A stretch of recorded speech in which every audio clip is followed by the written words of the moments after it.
தமிழகத்தின் பல்வேறு பகுதிகளில் நிலவி வரும் குடிநீர் தட்டுப்பாட்டால் பொதுமக்கள் பெரும் அவதிக்குள்ளாகி வருகின்றனர். பல இடங்களில் குடிநீர் வேண்டி போராட்டங்களும் நடைபெற்று வருகின்றன.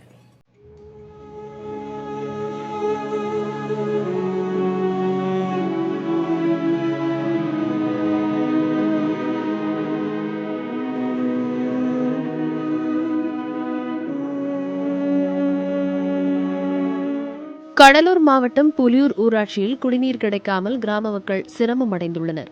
அருகில் இருக்கும் கிராமத்திற்கு தண்ணீர் எடுக்க செல்லும் போது இரு தரப்பினருக்கும் இடையே குடிநீருக்காக பிரச்சினை ஏற்படும் சூழல் நிலவுகிறது.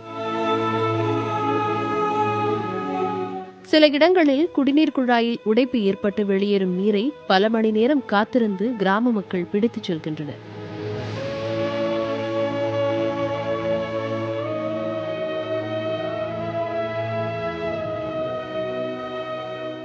நாங்கள் 8 நாளைக்கு 6 மைல் 5 மைல் போய் தண்ணி மூட்டை வருவோம். காலக்காரங்க இருக்காங்க, புள்ளக்காரங்க இருக்காங்க, முடியாதவங்க இருக்காங்க, கொள்ளைக்காட்டுக்கு வேலைக்கு போடுறவங்க இருக்கிறாங்க. எங்களால் ஒன்றும் இதை கட்டி சேர்த்து எங்களால் தண்ணி மூட்டை குடிக்க முடியலைங்க. எந்த மோட்ரு வசதி 4 மைல் 3 மைல் போனதாங்க தண்ணி மூண்டுக்கிட்டு வரலாம். எங்களால் சமாளிக்க முடியலைங்க.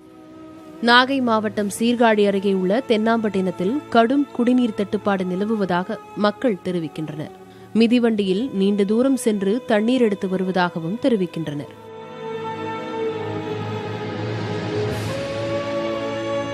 நகராட்சியெல்லாம் தண்ணிலாம் வர்றது கிடையாது. காசு கொடுத்து தான் வாங்குறோம். நாங்களாம் ஃபோன் பண்ணால் அவங்க எடுத்துகிட்டு வந்து கொடுப்பாங்க.